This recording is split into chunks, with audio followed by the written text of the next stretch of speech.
resolution. The removal of the United States from Guantanamo Bay.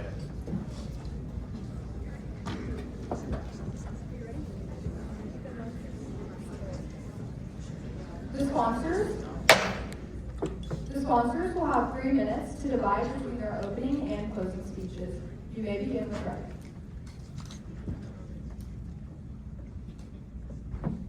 Mary Jane Lincoln, Olivia Martis, Owen Yonke, and Patrick Rader, representing Cuba, representing Donner High School. We stand before you today to address the pressing issue of the United States' presence in Guantanamo Bay, Cuba.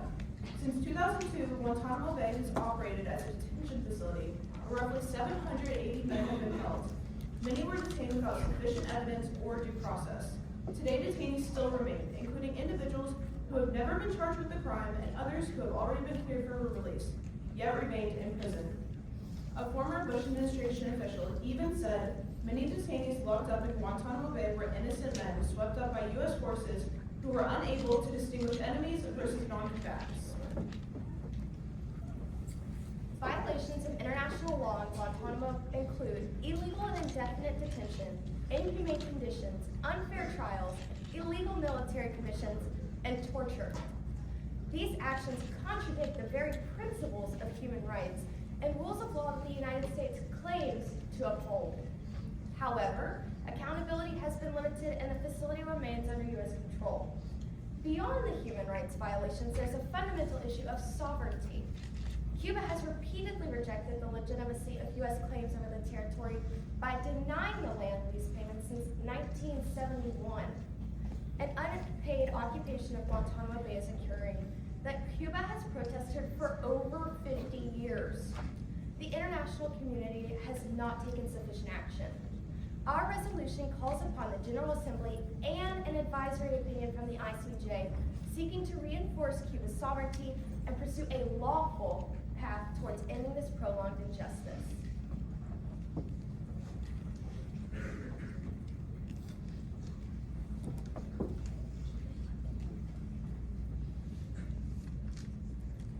Before we begin, may all the 4 vice presidents please take their designated spots around the podium so we can call on ambassadors.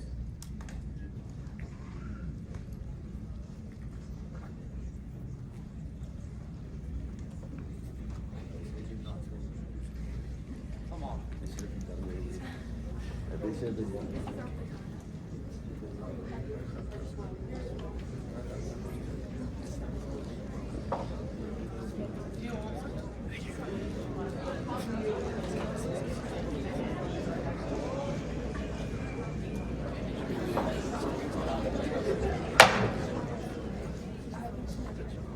It is now time for any non-debatable technical questions, and seeing as the sponsors used 1 minute and 45 seconds for their opening, they will have 1 minute and 15 seconds for their closing. Any non-debatable technical questions on the floor? Please raise your placard.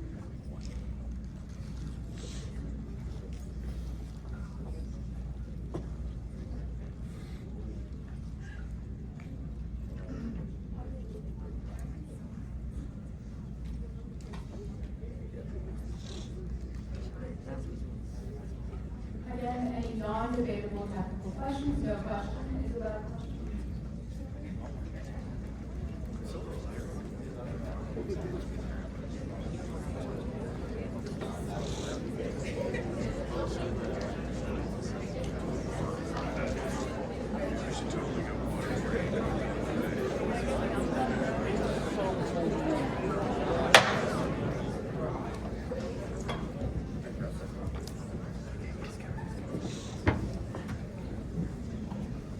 Nicholas Burbridge, representing Atherton High School, representing the United States of America. Would this resolution push out all of the U.S. troops currently stationed here?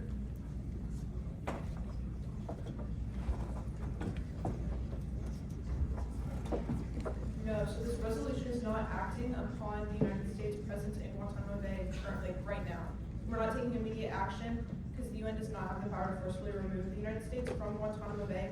Instead, we are reaffirming their sovereignty in legal ways to open more avenues in the future for them to remove the U.S. from Guantanamo Bay. Thank you. Reverend Simon, representing Hall High School, representing the United States of America. How do you plan to enforce this removal of the United States from Guantanamo? Thank you.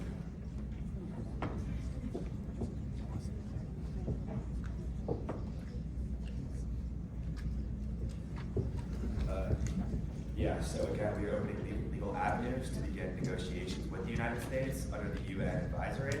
We are not immediately removing the United States actively.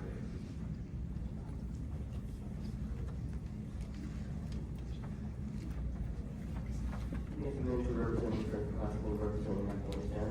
How do you plan to enforce any changes that do eventually get implemented? Yeah, so we are again just asking for United Nations to help create diplomacy and negotiations between the United States and Cuba to open legal avenues to remove the United States in the future, not immediately enforcing it.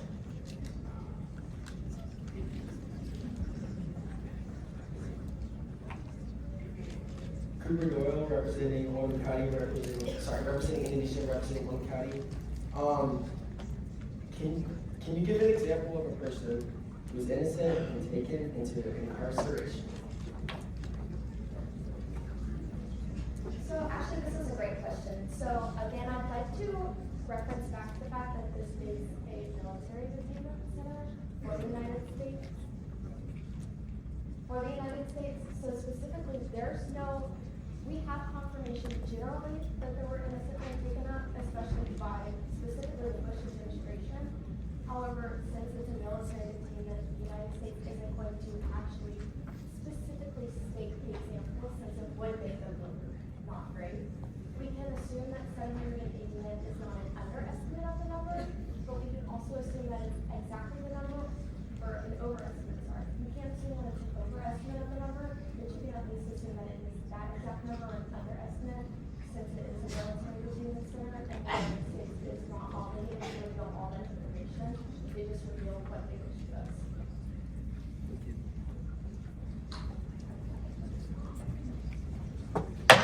Quick reminder, when you come up here, you are representing your country of origin, so where you're originally from. It is now time for any expert testimonies. Are there any undersecretaries, generals, wishing to testify?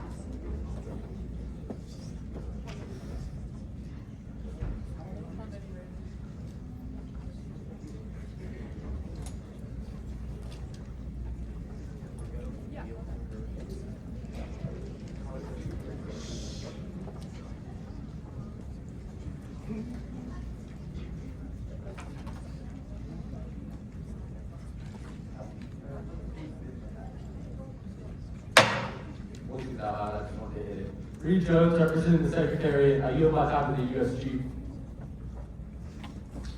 Ellie K. Guilford, representing the Department of Political and Peacebuilding Affairs, and I rise to present the position of the Secretary on Resolution 14.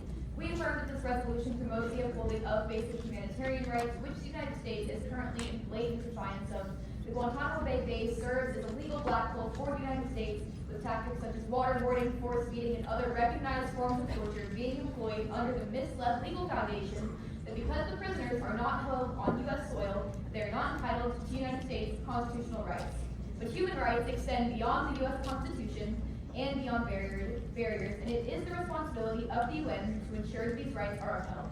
And for these reasons, with the additional framework built in with Clause 3, bringing in the International Court of Justice, the Secretariat strongly believes that this resolution aligns with the UN's values and should be passed by the General Assembly.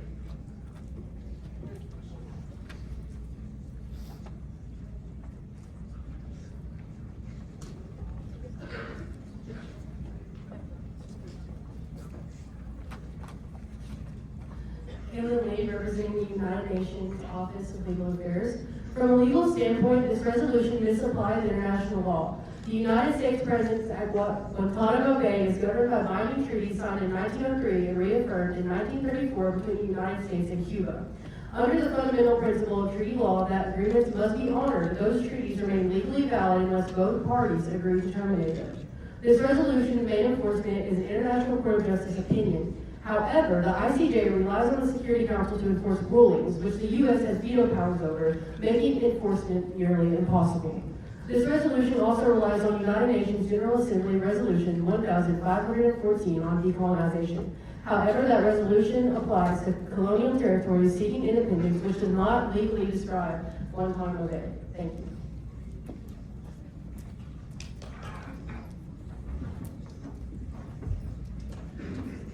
We will now begin.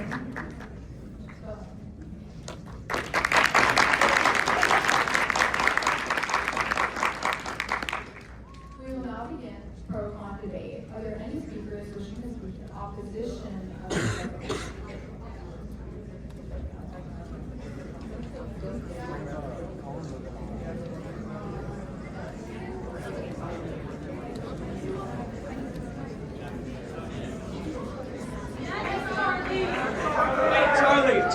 Charlie. I do hear yielding.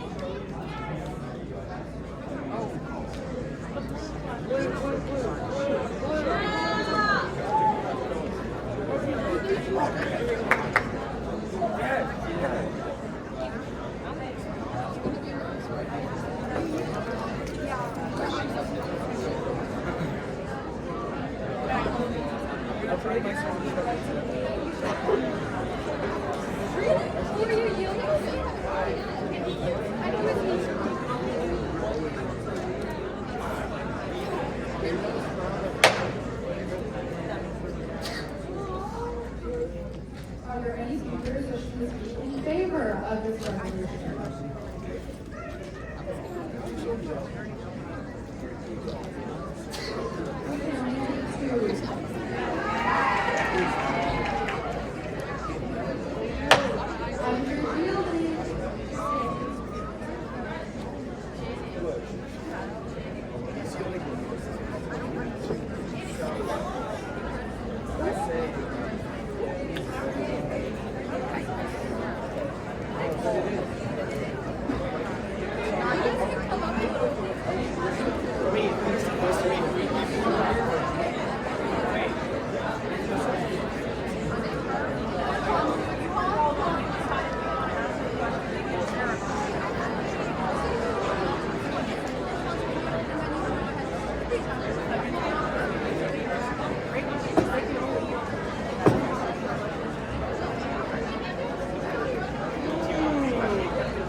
Seeing as the resolution sponsor's speech was stated as speech in favor, it is now time for a speech in opposition. Seth Boyd, representing Haiti, representing Corporal Independent School. While the resolution supports a good cause, it has a weak foundation with a brittle backbone. In its current state, passing it would lead to passing it would lead to the inevitable downfall. So let it be defeated so it may be amended to prevent this inevitable downfall. Thank you. I yield my chair. Seeing as that was a speech in opposition, it is now time for a speech in favor.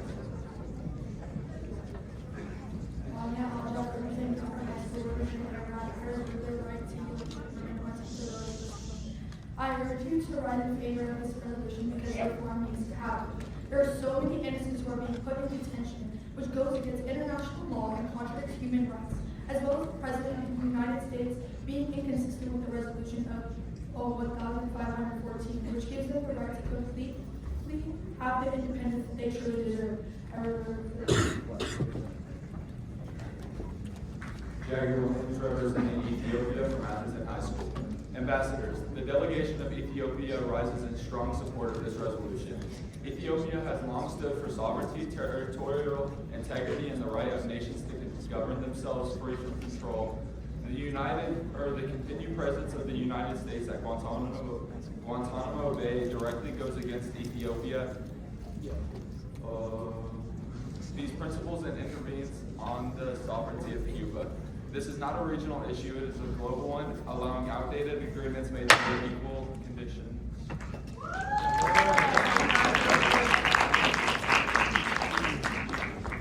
Seeing as that was a speech in favor, it is now time for a speech in opposition. Let's go, Charlie. Charlie, representing the United States of America, representing Atherton High School, I reserve the right to yield my time to the delegate priority. Fellow delegates, for over a century, Guantanamo Bay has operated under legally binding agreements that ensure stability, security, and operational continuity in a strategically vital region. This base plays a critical role in regional disaster response and international security efforts. This resolution fails to address the legal framework governing the base and overlooks the broader implications of abruptly transferring control. Such a move risks creating instability, weakening coordinated security efforts, and setting a precedent that undermines long-standing international agreements. The United States remains committed to diplomacy, cooperation, and regional stability. However, this resolution does not provide a realistic or responsible path forward. For these reasons, I strongly urge you to vote against this resolution. Thank you. I give my time. Noah Fawcett, representing Atherton High School, representing America, the greatest country on earth. I propose we invade this country to imperialize it and thousands will die. Thank you.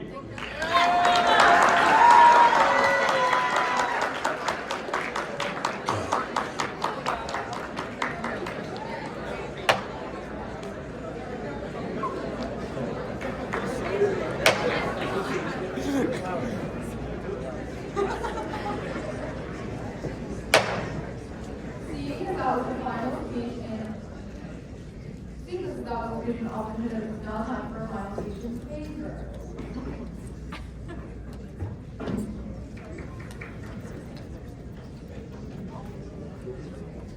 Jonathan Ramsey from the United States, representing Eastern High School. I reserve the right to yield with the delegate beside me. Today, Cuba asks something so simple yet so profound. Cuba has been a victim of U.S. imperialism and over 60 years of economic pressure and sanctions from the U.S. The Cuban government does not want Guantanamo Bay in their state. The only reason it remains is because the U.S. is powerful enough to ignore them. Cuba is pleading and asking us for us to help. Guantanamo has been globally known for practices that violate human rights. Today we have a choice to show that this United Nations cares about international sovereignty, that this United Nations opposes imperialism, that this United Nation cares about human rights, and most importantly that we care about all countries, including Cuba, and will not let the powerful ignore the wishes of the weak. Cuba has fought to end apartheid, welcome the victims of Chernobyl, combating malaria in Africa, sent health aid to wealthy Europe when COVID threatened us all. Vote yes on this resolution because Cuba deserves our support and solidarity. I yield.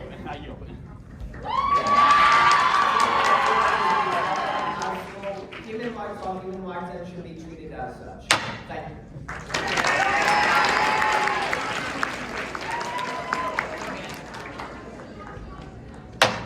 Seeing as that was the final speech in favor, it is now time for a final speech in opposition.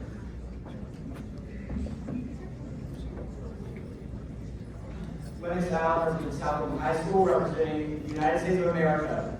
If presence is illegitimate in Guantanamo, then why are the actions elsewhere excused? If we are to be held to the standard, then why are those responsible for far greater violations suddenly shielded? You cannot single out the United States while giving a free pass to powers like Russia and Crimea and Israel and Gaza when it suits political convenience.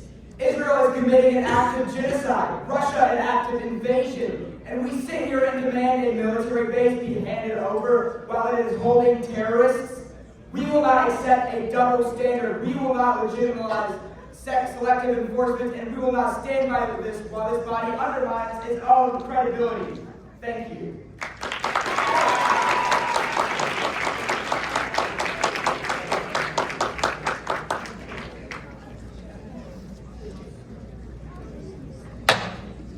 The sponsors will now have 1 minute and 15 seconds for their closing.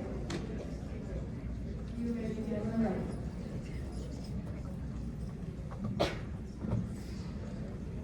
Thank you for the privilege not to address the cause. A roughly 120-year-old treaty should never take precedent when a political situation like this has changed so drastically since the treaty was signed. The entire point is that since the Cuban Revolution, Cuba has pushed back against this neo-colonization. We must review the evidently different circumstances, which is why we're asking to move forward specifically with an ICJ advisory opinion. Additionally, an ambassador mentioned that a resolution lacks a backbone. However, starting conversations for peace and calling upon the International Court of Justice should never be considered lacking a backbone. It is the entire foundation and process of the United Nations.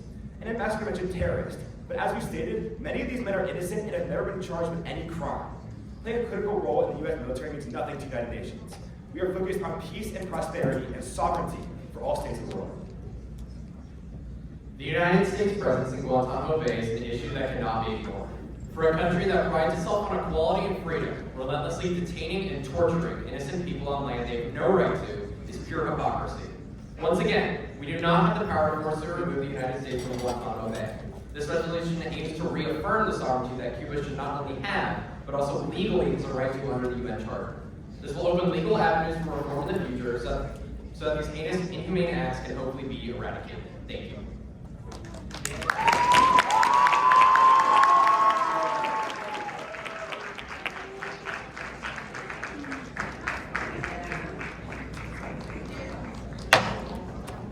We will now vote on this resolution, but keep in mind, again, you are voting as your origin country, not the GA country you were brought in as. Now we will begin our vote. All those in favor of this resolution, please stand. In favor. All those in support.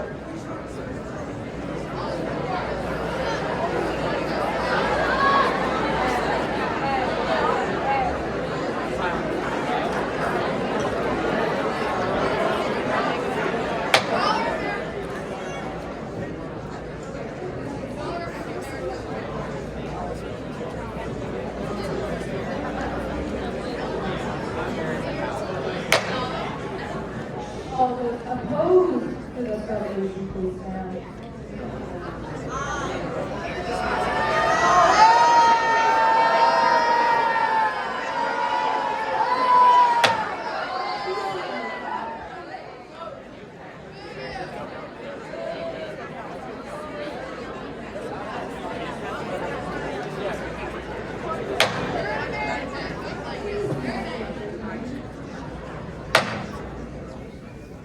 It is the decision of this chair that resolution number 4